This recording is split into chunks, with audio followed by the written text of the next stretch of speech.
ओम शांति। आज 26 अप्रैल 2020 है और हम सभी ने बाबा के अव्यक्त रूप से चले हुए मधुर महावाक्य सुने। आज की मुरली का रिवाइज कोर्स है 1 जनवरी 1986 और आज की मुरली से हम कुछ ज्ञान बिंदुओं का स्पष्टीकरण लेंगे आदरणीय आशा दीदी से। ओम शांति दीदी। ओम शांति। जो मुरली का सार है वो है नव वर्ष पर नवीनता की मुबारक। बाबा नव वर्ष पर आए हैं और बच्चों से मिल रहे हैं। तो बाबा ने कहा कि आज चारों ओर के सर्वस्नेही, सहयोगी और शक्तिशाली बच्चों के अमृत वेले से मीठे मीठे मन के श्रेष्ठ संकल्प, स्नेह के वायदे, परिवर्तन के वायदे, बाप समान बनने के उमंग उत्साह के दृढ़ संकल्प अर्थात अनेक रूहानी साजों भरे मन के गीत मन के मीत के पास पहुंच रहे थे। ये है न्यू ईयर के उपलक्ष्य में और प्यारे बाप दादा ने ये जो मुरली चलाई है ये ओम शांति भवन में है और बाबा शायद सवेरे आए हैं। तो अमृत वेले से लेकर के जब न्यू ईयर होता है तो बच्चे क्या करते हैं, एक दूसरे को विश करते हैं, लेकिन सबसे पहली मुलाकात हमारी तो बाबा से होती है। तो बाबा ने भी कहा मन का मीत, जिसके साथ हम अपने मन की बातें कर सकते हैं, मन के जो अरमान हैं उनको रख सकते हैं और किसी से तो वो बातें नहीं हो सकती।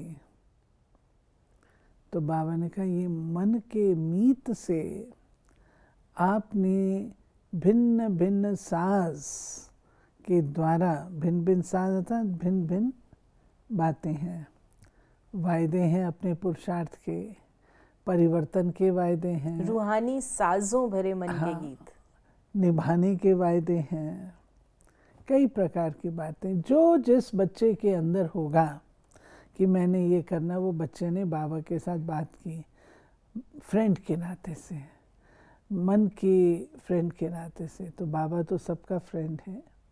तो बाबा ने सबके वो साज सुने, रूहानी साज अर्थात बोल, रूहानी भिन्न भिन्न बोल, रूहानी भिन्न भिन्न वाइब्रेशन बाबा के पास पहुँचे, क्योंकि बोल तो वहाँ जाएगा नहीं, हमारी भावनाएं और हमारे वाइब्रेशन जाते हैं बाबा के पास, जो पहुँचे और बाबा उनका रिस्पॉन्ड दे रहे हैं। बाबा ने कहा संगम युग का हर कर्म उड़ती कला में जाने का है, इस कारण सदा नए नया है। सेकंड पहले जो स्टेज थी, स्पीड थी, वो दूसरे सेकंड उससे ऊंची है, अर्थात उड़ती कला की ओर है। कितनी ब्यूटीफुल ग्रीटिंग है, कितना ब्यूटीफुल आशीर्वाद कहो, कितनी ब्यूटीफुल दिल की दुआएं हैं। बाबा हमको याद करा रहे हैं कि संगम युग है चढ़ती कला का, उड़ती कला का युग। आप उड़ती कला में हो, यानी आगे ही आगे जाने वाले हो। तो सदा उड़ती कला, और जो सेकंड बीता वो भी उड़ती कला की ओर ही लेके जाएगा। पीछे नहीं जाने वाले हो, आगे जाने वाले हो। इसलिए बाबा ने ये बात ऐसे कही। बाबा ने कहा कि आज वतन में गीत माला का प्रोग्राम अमृत वेले से सुन रहे थे। तो गीत माला तो उसके कहते हैं कि जहाँ बिना का गीत माला आया करती थी हर बुधवार को। ये बाबा उसकी बात रमणीक है ना हमारा बाबा। तो मन का मीत तो आज फ्रेंडली रूप से बोल रहे हैं। अमृत वेले भी देश विदेश के हिसाब से अपना अपना है। हर बच्चा समझता है अमृत वेले सुना रहे हैं, बाप दादा तो निरंतर सुन रहे हैं। हर एक के गीत की रीति भी बड़ी प्यारी है। ये ना अगर आप देखेंगे सारे देशों के जो म्यूजिकल इंस्ट्रूमेंट्स हैं, जो उनकी चीज़ें होती हैं, सबकी न्यारी होती हैं, सबके लहजे अलग होते हैं और सबकी अपनी अपनी ब्यूटी होती है। तो बाबा कह रहे मेरे लिए अमृत वेला तो अभी भी है। क्यों? सारे विश्व भर में समय तो परिवर्तित होता है, टाइम जोन का फर्क होता है। तो इस प्रकार से वहाँ पर कहीं पर कुछ है, कहीं पर तो अमृत वेले से लेके मैं सुन रहा हूँ सारा दिन। आज गीत माला चल रही है, सवेरे से लेके गीत सुन रहा हूँ। और बाबा के बच्चे सोच रहे हैं मैंने ही अमृत वेले सुनाया, लेकिन बाबा के लिए हर समय अमृत वेला है, नहीं अभी भी कहीं ना कहीं अमृत वेला हो है। रहा है। तो बाबा ने कहा आगे संकल्प भी, तो बाबा ने जो बाबा के पास कार्ड्स आए और उसको एक्नॉलेज करते हुए फिर बाबा ने कहा तो संकल्प भी हर वर्ष से श्रेष्ठ करते हो, लेकिन संकल्प और स्वरूप दोनों ही समान हो, यही महानता है। बाबा तो बच्चों को मोटिवेट करेंगे, इनकरेज करेंगे और आगे बढ़ाएंगे ना। तो बाबा कहते हैं बच्चे तुम बहुत सुंदर सुंदर कार्ड्स बनाते हो, बहुत सुंदर सुंदर अपने संकल्प किसी स्वरूप में प्रत्यक्ष करते हो, उसका इजहार करते हो, लेकिन बाबा क्या देखने चाहते हैं कि जो तुम संकल्प करो, इतना अच्छा श्रेष्ठ संकल्प करते हो, ऐसे उसके स्वरूप भी बन जाओ, ऐसे स्वरूप में रहो, प्रैक्टिकल में भी उनको लाओ। बाबा ये चाह रहे हैं। बाबा ने कहा यही महानता है, इस महानता में जो ओटे सो अर्जुन। वो कौन बनेगा? सब समझते हैं, हम बनेंगे। यानी जो प्रथम करे, जो करना चाहे ओटे मतलब जो फर्स्ट इनिशिएटिव, जो करना चाहे, ओके, जो इनिशिएटिव लेना चाहे। बाबा ने कहा दूसरे अर्जुन बनते हैं या भीम बनते हैं उसको नहीं देखना है। भागते अपने को देखो, दूसरों को नहीं देखो, कौन क्या कर रहा है, वो कौन सा पांडव है उसको नहीं देखो, अपन को देखो। मुझे नंबर 1 अर्थात अर्जुन बनना है। हे अर्जुन ही गाया हुआ है, हे भीम नहीं गाया हुआ। आज बाबा ने भीम शब्द फर्स्ट टाइम ऐसे हमें लगता है वो वैसे ही बाबा ने एग्जाम्पल देने के लिए कह दिया कि हे अर्जुन कहाँ है। हे अर्जुन जिसको गीता का ज्ञान डायरेक्टली सुनाया गया और उसके ही बहुत प्रश्न उत्तर होते थे, तो बाबा ने कहा इसलिए सदा हे अर्जुन का है, ज्ञान का अर्जन करने वाले। बाबा जो सुना रहे हैं उसको प्रैक्टिकल लाइफ में लाने वाले। तो हे अर्जुन का गायन है, आप उसको धारण करो ज्ञान को, हे अर्जुन बनो। बाबा ने कहा अर्जुन की विशेषता सदा बिंदी में स्मृति स्वरूप बन विजयी बनना है। ऐसे नष्टो मोहा स्मृति स्वरूप बनने वाला अर्जुन, सदा गीता ज्ञान सुनने और मनन करने वाला अर्जुन, ऐसा विदेही जीते जी सब मरे पड़े हैं, ऐसे बेहद की वैराग वृत्ति वाले अर्जुन कौन बनेंगे? बाबा ने बहुत सुंदर बातें बता दी, जिसमें जो थ्रेड है वो ये है कि अर्जुन अपनी एकाग्रता और लक्ष्य प्राप्ति के लिए प्रसिद्ध था। जो लक्ष्य रखता था उसको वो एकाग्रता के बल से प्राप्त करता था।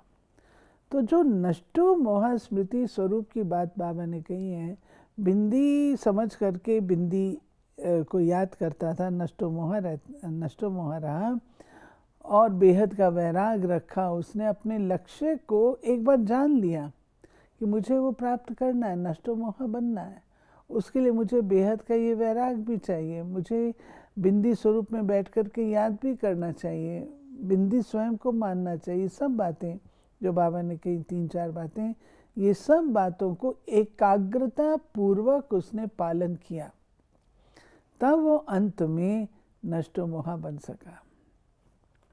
नया वर्ष कहते हो सदा हर सेकंड में नवीनता, मनसा में, वाणी में, कर्म में, संबंध में नवीनता लाना। ये बाबा ने हमको टोटल होमवर्क दे दिया, सारे वर्ष का कहो या सारे संगम के लिए कहो, कि हर बात में तुम्हारी नवीनता होनी चाहिए, वो पुरानापन नहीं चाहिए। ये मेरे पुराने जन्म के संस्कार हैं, पुराने संस्कार हैं, तो ये बातें अभी शोभा नहीं देती हैं। जब नया वर्ष कहते हो तो हर चीज़ उसमें नई हो, हर बात नई हो। और जैसे बाबा ने पहले भी बताया कि सेकंड की स्टेज स्पीड ऊंची अर्थात नई। आज के लोग प्रोग्राम की नवीनता नहीं चाहते हैं, लेकिन प्रभाव की नवीनता चाहते हैं। तो स्व की नवीनता से प्रभाव में नवीनता स्वतः ही आ जाएगी। ये पॉइंट जो है ये हमारी नोटिस पर कम थी। हम लोग सेवा की प्लानिंग में नवीनता लाते हैं, कार्यशैली में नवीनता लाते हैं, लेकिन बाबा कहते हैं प्रभाव में नवीनता, उसके बारे में कैसे ज़्यादा प्रभाव पड़ सके, कैसे प्रभावशाली हो सके, उसमें नवीनता, वो हम लोग कम सोचते हैं। तो बाबा ने कहा उस बात पर आपका अटेंशन जाना चाहिए। प्रोग्राम प्लानिंग और उसमें नहीं, वो तो होता रहता है, लेकिन कैसे आत्माओं पर अधिक प्रभाव पड़े, वो चीज़। आपस में ब्राह्मण आत्माएं जब संपर्क में आते हो तो सदा हर एक के प्रति मन की भावना स्नेह, सहयोग और कल्याण की प्रभावशाली हो। हर बोल किसी को हिम्मत, उल्लास देने के प्रभावशाली हो, व्यर्थ नहीं हो। साधारण बातचीत में आधा घंटा भी बिता देते हो, फिर सोचते हो कि इसकी रिजल्ट क्या निकली। तो ऐसे न बुरा न अच्छा, साधारण बोलचाल, ये भी प्रभावशाली बोल नहीं कहेंगे। बहुत सुंदर बात है। बाबा कहते हैं कि जब आप लोग आपस में मिलते हो, ब्राह्मण भी तो आपस में मिलते हैं, व्यवहार में आते हैं, उस समय आपका व्यवहार कैसा है? बातें कर रहे हैं साधारण, घंटों बीत जाते हैं, पूछो क्या बात की, ऐसे ही। ना वो बुरी है बाबा ने कहा, ना वो अच्छी है, साधारण है। तो जो हम कर रहे हैं तो हमारा व्यक्तित्व कैसा निर्माण होगा? साधारण। साधारण। बहुत थोड़ा बोलते हैं, जो रॉयल हैं, अच्छे हैं, बहुत थोड़ा बोलते हैं और एक्यूरेट बोलते हैं, जो होना होता है वही बोलते हैं। जैसे देवताएं हैं, देवताएं अधिक नहीं बोलते हैं, बहुत थोड़ा बोलते हैं। जो करना है वही बोलेंगे, नहीं करना है शांत रहेंगे, वो रॉयल्टी है। तो बाबा ने हम बच्चों को कहा ये नवीनता आपको लानी है, जो कि आपकी बोल भी साधारण ना हो, व्यवहार भी साधारण ना हो। अगर साधारणता में रहोगे तो ऊंचाइयों को कैसे पाओगे? बाबा ने कहा मेहनत अच्छी करते हो, दिल से करते हो, ये तो सब कहते हैं, लेकिन ये राजयोगी फरिश्ते हैं, रूहानियत है तो यहाँ ही है, परमात्म कार्य यही है, ऐसा बाप को प्रत्यक्ष करने का प्रभाव हो। जीवन अच्छी है, कार्य अच्छा है, ये भी कहते हैं, लेकिन परमात्म कार्य है, परमात्म बच्चे हैं, यही संपन्न जीवन, संपूर्ण जीवन है, ये प्रभाव हो। सेवा में प्रभावशाली होना है। अभी ये लहर फैलाओ जो कहें कि हम भी अच्छा बने, आप बहुत अच्छे हो। ये भगत माला बन रही है, लेकिन अभी विजय माला अर्थात स्वर्ग के अधिकारी बनने की माला तैयार करो। ये बाबा ने जो बात कही है, जो प्रभाव की बात शुरू में कही, बाबा कहते ये चाहिए, आप अच्छे हैं, आपका बोलना अच्छा, आपका कार्यक्रम अच्छा है, आपकी ये सारी अच्छी है, ये तो बहुत बहुत कुछ चीज़ें बोलते हैं। अच्छी चीज़ तो अच्छी होती है, वो क्या बड़ी बात है, अच्छे को अच्छा कह दिया तो क्या बड़ी बात है। लेकिन बाबा हमारा अटेंशन ड्रॉ कर रहे हैं कि बच्चे आप जो कुछ भी करते हो उसके द्वारा आत्माओं को बाबा का परिचय मिले और वो बाबा से योग युक्त हों, जुड़े, संबंध में आए और कहें कि ये तो है ही अच्छा, लेकिन हम भी ऐसा आपके जैसा अच्छा बनेंगे, ये कहें तो है प्रभाव। बाकी अच्छा तो अच्छा होता ही है। बाबा ने कहा अगर सिर्फ अच्छा कह रहे हैं तो वो भगत माला है, भगत माला है, आपकी महिमा गा रहे हैं ना। तो बाबा ने कहा कि राज्य के अधिकारी राज्य करने की नहीं, राज्य में आने के अधिकारी वो भी अभी चाहिए। तो अभी ऐसी लहर फैलाओ जो अच्छा कहने वाला, अच्छा बनने में संपर्क वाले कम से कम प्रजा के संबंध में तो आ जाए, फिर भी आपके संपर्क में आते हैं तो उन्हें स्वर्ग के अधिकारी तो बनाए ना, ऐसा सेवा में प्रभावशाली बनो। बाबा ने कहा इतना लेते हैं पहले। इन्हीं एक है भक्तमाला, उसके बाद प्रजा की बात बाबा ने कही। तो बाबा ने कहा था एक है भगत माला, उससे पहले उसके बाद बाबा ने बोला था कि उनको विजय माला में यानी स्वर्ग के अधिकारी बनने की माला पहले वारिस बनाओ। 3 बातें हो गई, भक्त, वारिस और प्रजा। तो बाबा ने कहा उनको वारिस बनाओ, सिर्फ महिमा गाने योग्य नहीं, ताली बजाते रहे, कीर्तन करते रहे, वो महिमा गा रहे हैं आपकी, इससे उनको प्राप्ति क्या है? अल्पकालिक सुख। लेकिन उन्हें विजय माला के अधिकारी बनाओ, अर्थात शिव बाबा जो वर्षा देने के लिए आया है उस वर्षे को वो क्लेम कर सकें। उसके लिए उनको क्या चाहिए? शिव बाबा के साथ परिचय चाहिए, संबंध चाहिए, शिव बाबा की श्रीमत का पालन चाहिए, उस लेवल तक लेकर के आओ। नहीं तो वो आपकी उसमें तो आ जाएंगे प्रजा में, क्योंकि उन्होंने ज्ञान तो सुन लिया लेकिन प्रैक्टिकल नहीं कर पा रहे हैं, तो प्रजा में जाएंगे ना। तो बाबा का वो काम करो। बाबा ने कहा स्वयं नहीं प्रभावित होना है, लेकिन बाप पर प्रभावित करना है। हाँ, हम लोग यूं करते हैं ना कि कोई वीआईपीज हैं, कुछ हैं, या सभा कोई ऐसी है तो हम लोग खुद प्रभावित हो जाते उससे। अगर हम प्रभावित हो जाएंगे तो हम अपना कार्य प्रॉपरली नहीं कर सकेंगे। नेचुरल अगर आप इन्फ्लुएंस में आ गए, इफेक्ट में आ गए, तो आप अपनी परफॉर्मेंस वैसी नहीं कर सकेंगे, कॉन्शियस हो जाते हैं।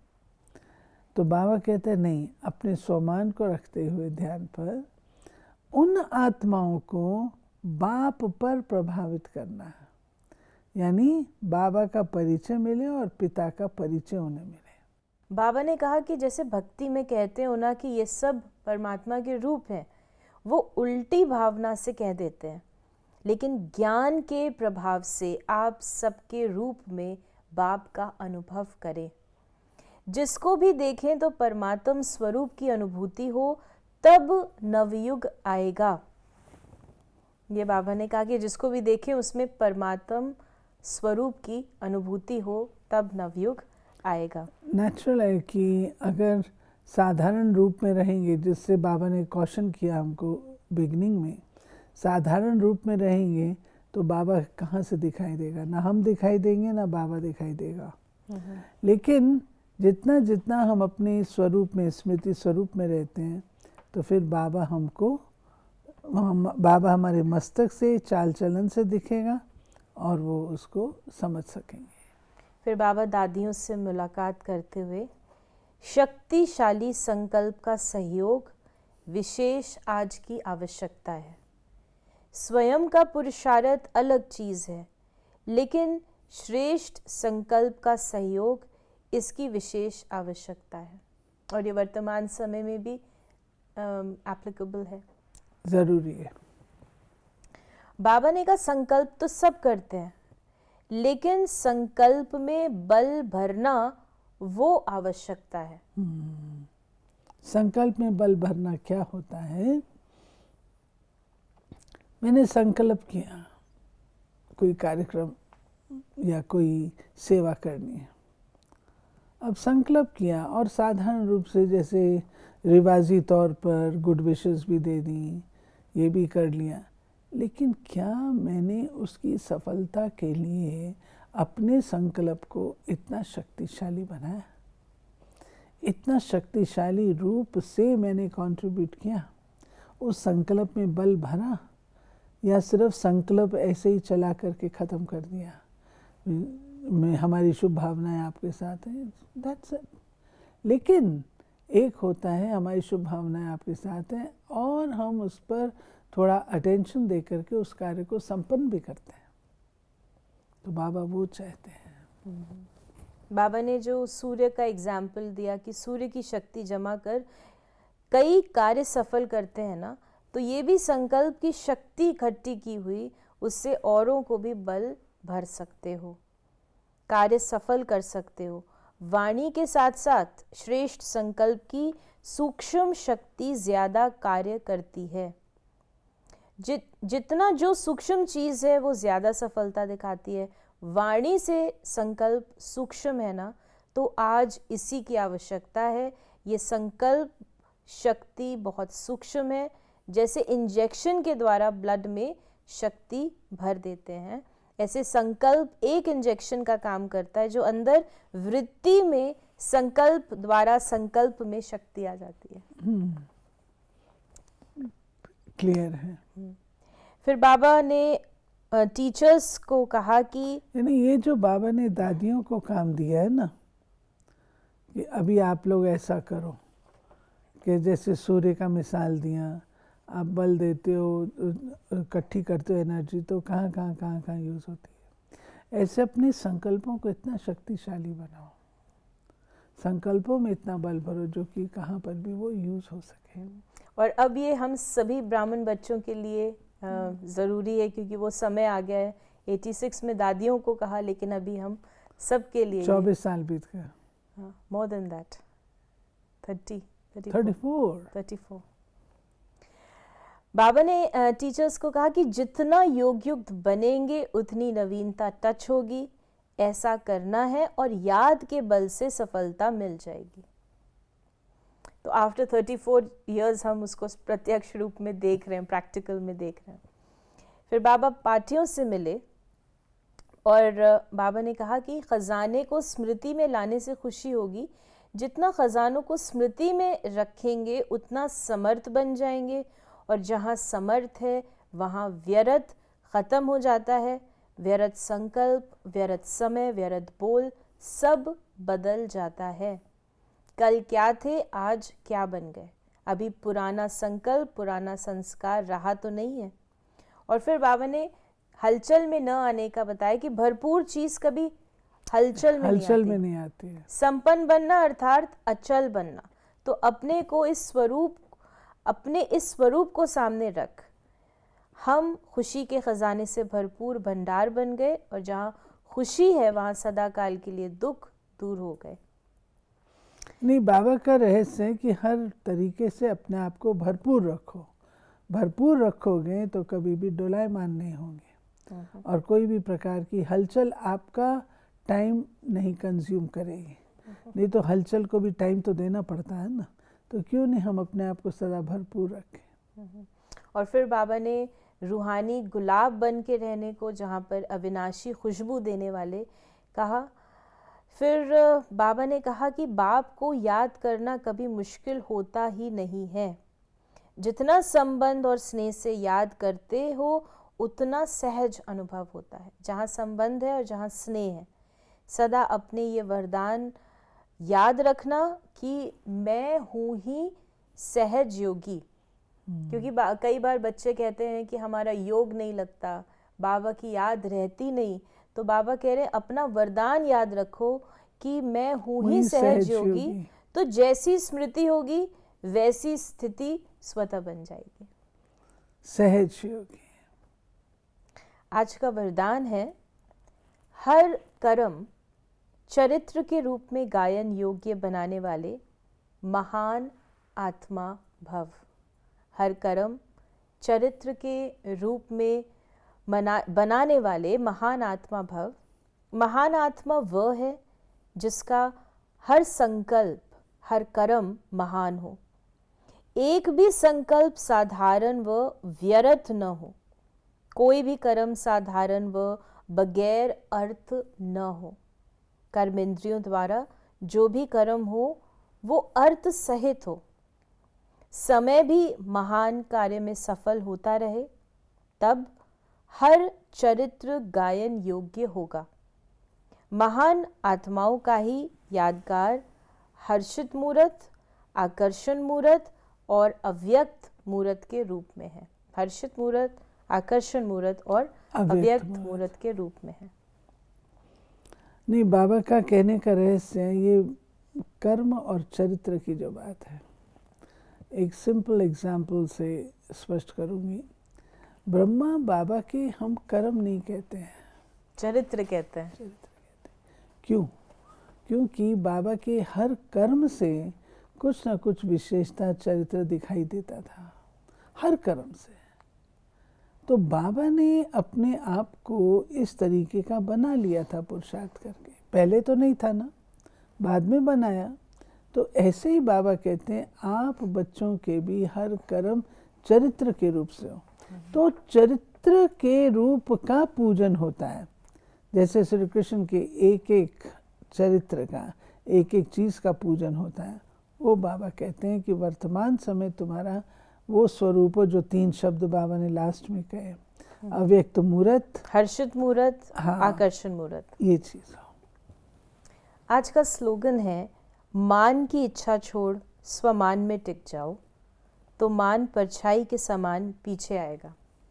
मान की इच्छा छोड़ स्वमान में टिक जाओ तो मान परछाई के समान पीछे आएगा। और जितना मान के पीछे दौड़ेंगे उतना अपमान पाएंगे। तो ये थे बाबा के आज के मधुर महावाक्यों पर स्पष्टीकरण, मनन और चिंतन। आज हमने जाना कि बाबा चाहते हैं कि अब हम अपने स्वरूप से सेवा करें, हर एक में परमात्मा दिखाई दे और हम प्रभावित ना हों, लेकिन सबको बाबा पर प्रभावित करें। यदि आपके मन में भी कोई प्रश्न है तो आप इस मुरली से संबंधित प्रश्न हम तक पहुंचा सकते हैं। ओम शांति।